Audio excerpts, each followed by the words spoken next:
Salam aleykum. Deməli, etilamin C2H5NH2 yanında deməli CO2 alınır 2 mol, yəni 1 mol yanında. 0,5 mol azot, çünki solda azot bir dənədir, 0,5 2 oranında 1 eləyir. Və təbii ki, demək buradan su alınır, solda hidrogen 7-dir, 3,5 vurulsun 2, bu da 7, burada 3,5 yazacaq. Və 9 qram etil amin, 9 qram bunun üstünə yazıram. Bunun özünün maliyyə kütləsi nə qədərdir? 24 üstə gəl, 7 üstə gəl, 14, 45-dir. 45. Və yazıb ki, tam yanma məhsullarından suyu ayırırıq. Su getdi. Ayırırıq və sonra qarışığı artıq miqdarda əhəng suyundan keçirəndə, təbii ki, əhəng suyundan CO2 gedəcək. Əhəng suyundan əmələ gəlir. Deməli, buradan kalsi karbonat, üstə gəl, su. Əhəng suyundan keçirəndə qarşıdakı qazların bir tam reaksiya daxil olur. Təbii ki, tam reaksiya daxil olan CO2 olacaq da.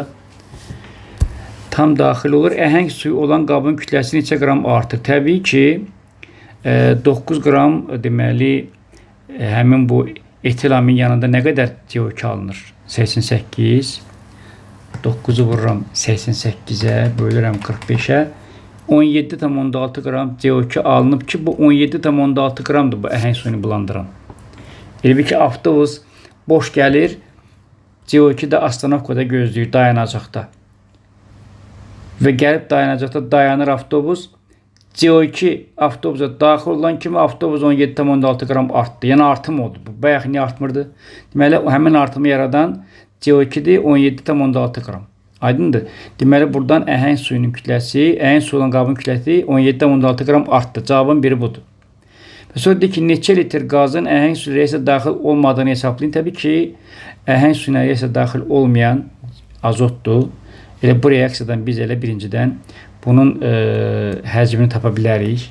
Yəni 9 vurulsun, 11,2 bölünsün, 45.